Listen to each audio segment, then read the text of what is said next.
1280 New Orleans. Here to talk about the Eric Decker era here in New Orleans is old Mike Triplett of ESPN. How's it going, Mike? My sources confirm that he has been on an airplane, but apparently he will not be playing for the Saints. Or is he even in town? I don't really even know. But hey, Jeff and Clyde over here trying to throw me under the bus. I just put scoop question mark.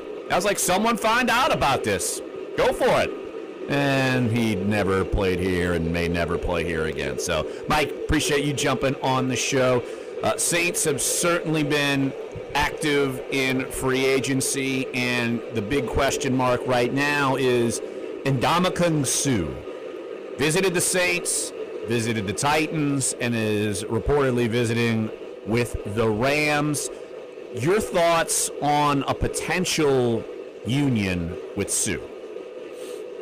Man, it's the toughest question in free agency always, right? I mean, he's one of probably the 5 best players that are going to switch teams this year. There's no doubt the Saints would be better with Ndamukong Suh in the middle of their defensive line than without him. And let's say he goes to the Rams. Now one of their biggest rivals in the NFC is going to be better and just completely loaded on defense. So you'd love to say, yeah, bring him on. The Saints are ready to strike now and try to win a Super Bowl. And a pass rush up front, an improved pass rush, a more disruptive pass rush is their number one need going into free agency. So I'd be willing to embrace the move, and I like the way that they're going about it. They did not, fly him in on a private plane, bring the entire team in, and throw a bunch of money at him. They sat and talked to him. It was described as much as them feeling out how well he fit, as selling him on how well the Saints would fit for him. And it seems like, they're going to, if they even make him an offer, it'll probably be a measured offer.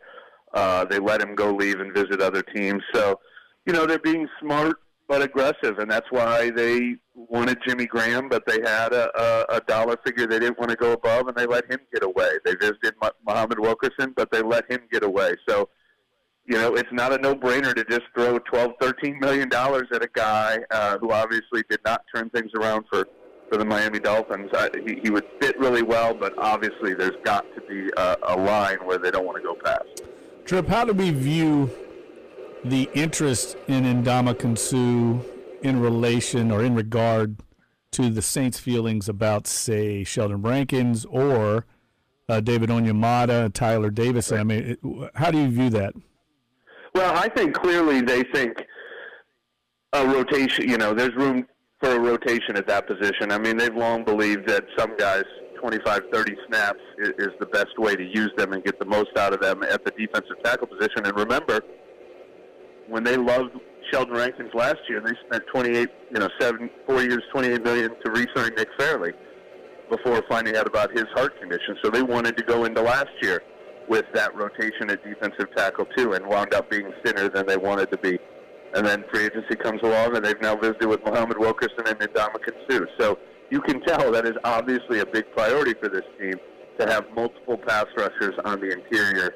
And we've seen a lot of good teams in the NFL who have that, and don't have to look far. The Carolina Panthers' defensive dominance over the last 5-6 years has been because they're just overloaded with defensive tackles. So that's I'm more curious about how overloaded they've become at inside linebacker, because inside linebacker leaves the field on passing downs. But defensive tackle, you can have 2 or 3 or 4 of them and find ways to rotate them all into the mix.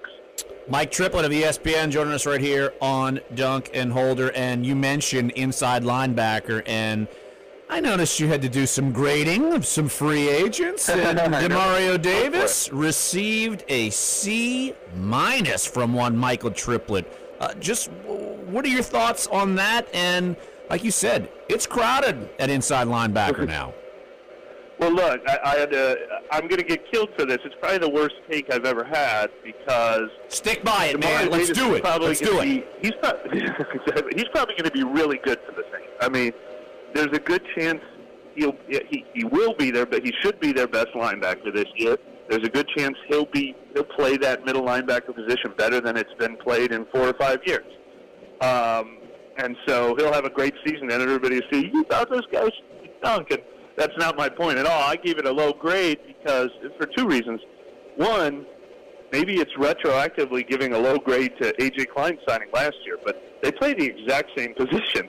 And you could move A.J. Klein over to Sam, which he already was playing on base downs anyway, but the Sam linebacker leaves the field on passing downs. So, and then you only have 2 linebackers on the field. If Davis and Klein are your 2 linebackers on passing downs, that's not great. That's not either one of their specialty. There's absolutely no room for Manti Te'o then. You know, I was very surprised that they have invested so heavily in 3 veteran inside linebackers, and they've got Craig Robertson, who's an inside linebacker. So they've just spent a lot of money on that one position. Demario Davis might well be the best of all of them. But I'm curious now, does this mean A.J. Klein becomes a part-time player? Does this mean Manti Te'o is inactive on game days or doesn't make the team? Obviously, you need depth, but they've loaded up at a position that is, that is surprising that they made it a priority. And then the other thing is just the value of that contract. I didn't see anybody writing, including, Jets reporters, that Demario Davis is going to be in the neighborhood of $8 million a year. I think reportedly the Jets saw him as a $3 to $4 million a year linebacker, and they let him go after he had a great season there. So they didn't get a bargain on it either. But, I'm still going to backtrack and say he'll probably be very good for the Saints. It just wasn't a great value deal for them. Tripp, you mentioned the need to kind of bolster or at least supplement the pass rush that the Saints made improvements on a year ago. And I'm with you. I think it's definitely atop their off-season priority list. The question I have is, where do you get it? Where does it come from? What do you think? I mean, where are they going to find help there? No, it's a great question, and you certainly can't count on it in the draft because you have the 27th pick in round 1, and then you have no second-round pick, and defensive end is not traditionally a position where you find a lot of guys in the middle rounds who can help. Look, Alex Okafor was a huge signing. It was absolutely vital. We don't know anything about his Achilles and how well he'll be able to recover from it and how well he's doing in his rehab. But, just the fact that the Saints, who, are more privy to all that information than we are, that they re-signed him and did not sign a different defensive end instead, lets you know that they seem to have confidence. If you tell me that Alex Okafor is healthy and he plays at the level he played at last year, then I feel really comfortable about that position. Trey Hendrickson, I think, has some potential as a second-year pro who can come off the bench and give you some, passing down snaps. And George Johnson was a solid veteran for them last year, as long as Alex Okafor is playing 80% of those snaps like he did last year. If Okafor is not, then it's a huge glaring hole. And, there is not help to be found in free agency, and you cannot count on immediate help. So they'll without Okafor, they'd have to patch it together like we've seen for the last 3-4 years.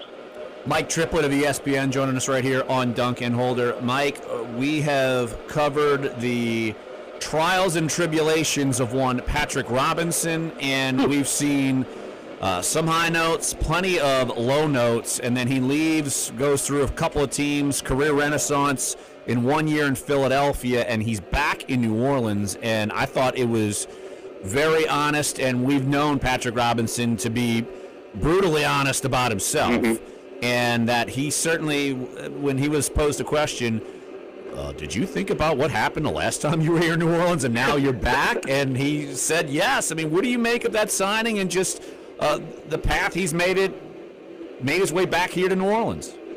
Well, look, I was the one who asked him that question. The way I worded it is, look, it was obvious how much a change of scenery meant to your career and how important the change of scenery was for you. So what led you to come back? Did you feel like you had unfinished business? And, he just feels like he says he's kind of learned, what was his exact wording? He knows what it takes now. I think he realizes what he was doing wrong before and what he can do well now. And I'm sure at age 30, it's obviously true in his play that he's kind of developed that confidence that wasn't always there with him. And as he said, he used to be thinking too much about everything that could go wrong, and now he's just playing football. And then also they've discovered what he's really good at, which is being a nickel cornerback playing in the slot. He did a lot of that in San Diego successfully, and he did it very successfully last year for Philadelphia. So his role is kind of pinned down now. His confidence and maturity has grown. I'm sure he'll do better the second time around. But yeah, he was taking a risk. You know, he really performed well when there were low expectations and he wasn't under a microscope, and he chose a place where he'll be back under the microscope again. But, you know, good for him, I guess. That shows you how much his confidence has developed as well. Just the fact that he's willing to come back here and take on an angry Twitterverse that is probably ready to pick on him. Hey, Tripp, what's your take on Kenny Vaccaro? I mean, it seems to me like there's a lack of a market for him right now. Maybe I'm wrong. Maybe it's just the safety market in general, but are you surprised he hasn't landed somewhere yet? Yeah, we will find out about that because the safety market was moving so slow. And then did Morgan Burnett just sign with Pittsburgh today, I think. So maybe we'll see if that spurns things. But, yeah, what a shame for him. I mean, if he had become a free agent 6 months into last season or 6 months into the season before, I think he could have done really, really well, and I still think he will, but the longer he's sitting out there, it sure feels like he might be one of those veterans who signs the one-year quote-unquote prove-it deal and hopes that the market opens up more for him next year because you know, this is now the time of free agency where there's bargains to be had more than real big money long-term contracts being signed. Mike Triplett of ESPN. Hey, Mike, appreciate the time, as always, my friend, and I'm sure we'll be seeing you real soon. Thanks, Tripp. Oh, yeah. We'll see you Thursday night, for sure. All right. Oh, yeah, Thursday night, fantasy draft time, man. We missed out on that conversation. Let's do it. No, we're not doing that live on the air, dude. Clyde, you be gone. Get a team. Thanks, Clyde's Tripp. mic off. Yep, Thanks, Tripp. Absolutely, sir. All right, one more break right here on the show. Open segment if you want to get involved. 504-260-1280. Great stuff from Mike Triplett. If you missed any of the show, great stuff. You've had Rick Venturi. You've had Mike Triplett. Sports1280.com, NOLA.com, iTunes, SoundCloud, YouTube, and Clyde will have some updates on NOLA.com later on today. So come on back, one more segment, and then it's Eric Asher from noon to 2. So coming back for one more segment. Sports1280, NOLA.com, the iHeartRadio app. Dunc and Holder.